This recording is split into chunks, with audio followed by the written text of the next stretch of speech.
thing to see. So we're all energized. We're all back here. And when we think about what we're doing here, let's think about those things. Let's think about those kids in the stands last night. Let's think about Karina's baby and think about our families and our kids and everything that pulls us together from every corner of the country to be here in Ottawa to serve Canadian families, to serve communities big and small from coast to coast to coast. That's what we're doing here. There's a lot of distractions. There's a lot of things going on around this place that Canadians more or less pay attention to. But what we have to pay attention to, and what we do pay attention to, is bringing our community's voices to here in Ottawa. It's why we gather here. It's why we roll up our sleeves every day to fight for Canadians, to deliver for Canadians, to build that better future everyone is counting on.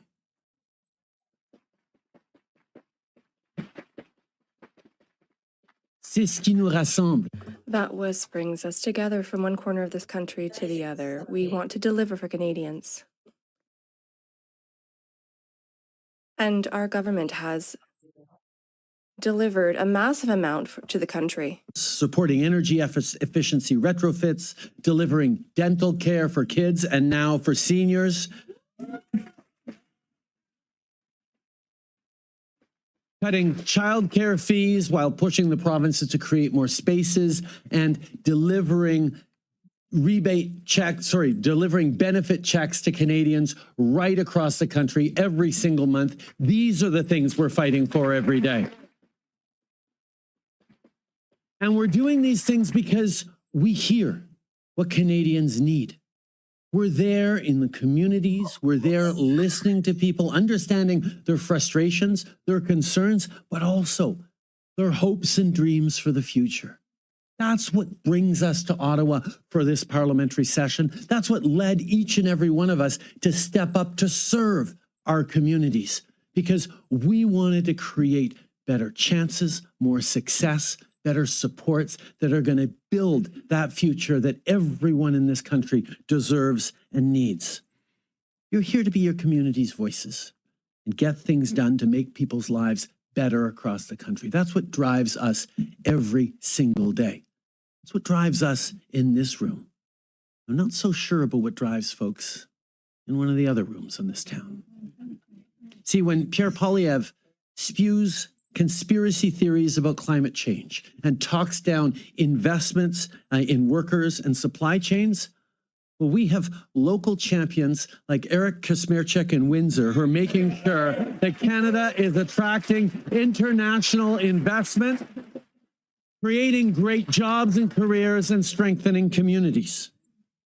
When Conservative MP Garnet Genuis justifies and defends Uganda's harmful anti-homosexuality laws, team members like Rob Oliphant are standing up to LGBTQI+ community members across the country and around the world, because everyone deserves to feel safe and welcome.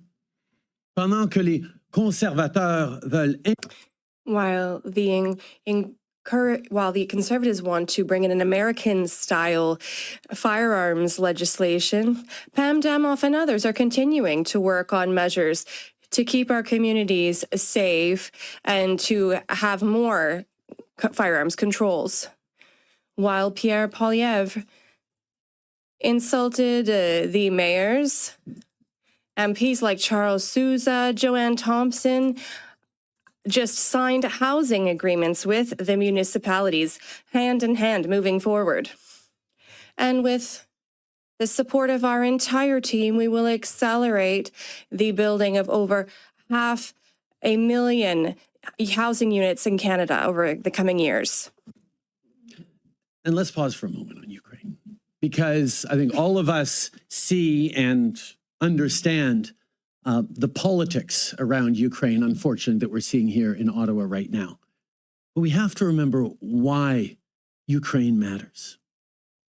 It's not just that Ukraine is a country with deep historic ties and friendship to Canada that got viciously and illegally invaded by Russia over the past years. It's that, yes, we'll stand up for our friends, but it's about more than that. It's about standing up and standing beside Ukrainians who are fighting and dying for their sovereignty, their territorial integrity, but also fighting for the international rules-based order, the UN Charter, and the principles that not only have kept us prosperous as a world for decades, but that our parents and grandparents fought and died for in World War II when it was so necessary. We are fighting for the very values that underpin our democracies, and that's why standing unequivocally with Ukraine, with Ukrainians, as long as it takes, with as much as it takes, matters so deeply for Canada and Canadians.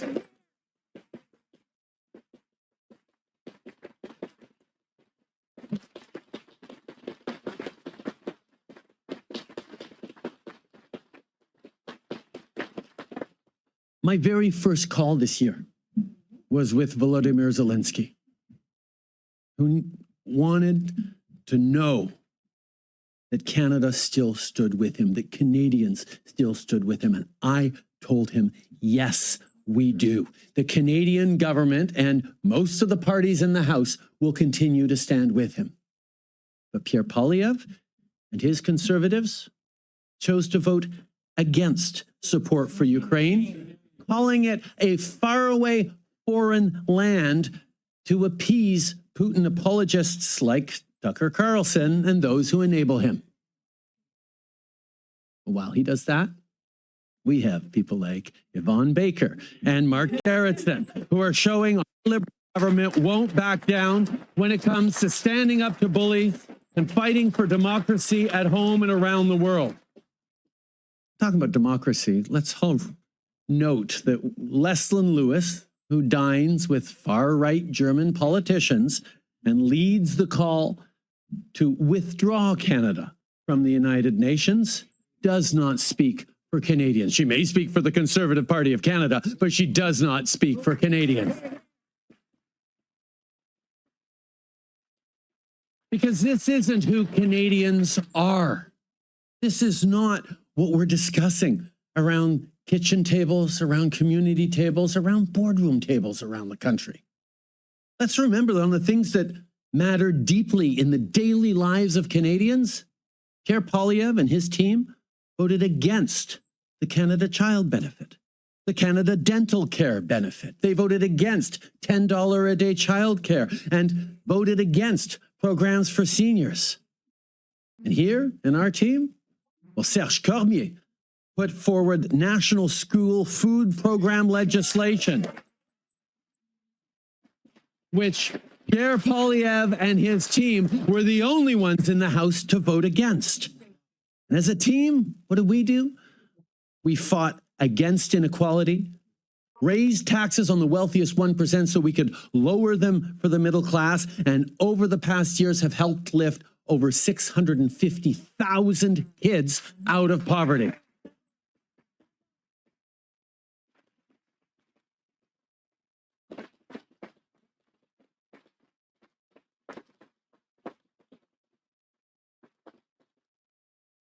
And speaking of team, when Pierre Poilievre and Andrew Scheer decided to pull a parliamentary stunt in December that they couldn't even bother to properly show up for, I'll add, this caucus stood and voted for 30 consecutive hours. We stood up for Canadians against Conservative recklessness and showed how united we are in fighting against Conservative cuts.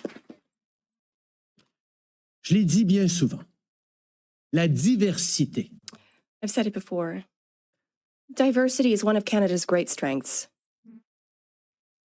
People from all corners of the world, from all sorts of different perspectives, come and join in our values to build a country with more open, compassionate communities where we share values like respect, openness,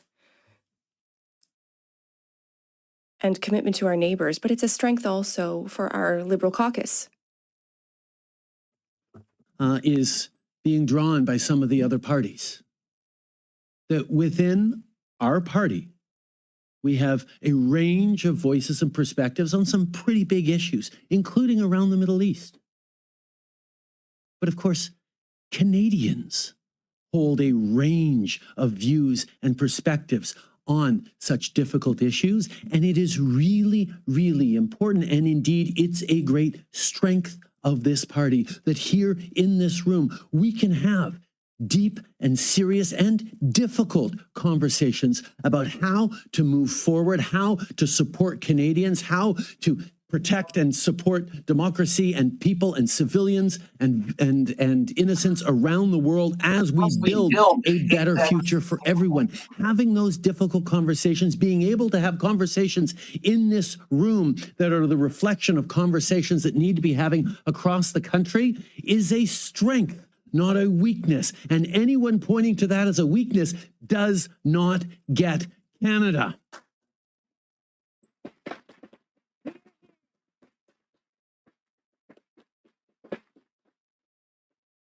Because even as we are absolutely having difficult conversations that are the reflection of the perspectives of the world, we remain unequivocal and undivided on the fact that as we work towards a two-state solution in the Middle East, we need to make sure that we're standing against hatred and intolerance here in Canada for families across the country and for people around the world. That's what we're focused and united on.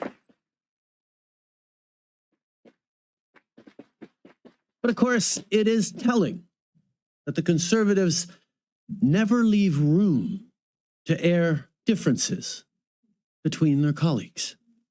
They want to silence their caucus and give out orders from the top. And we take a look at the candidates brought in by Pierre Poilievre over the past number of by-elections to understand what kind of party he is really building. They've been either insiders or ideologues or both. The Conservative elected in Manitoba's recent by-election is openly anti-abortion and opposes the ban on conversion therapy.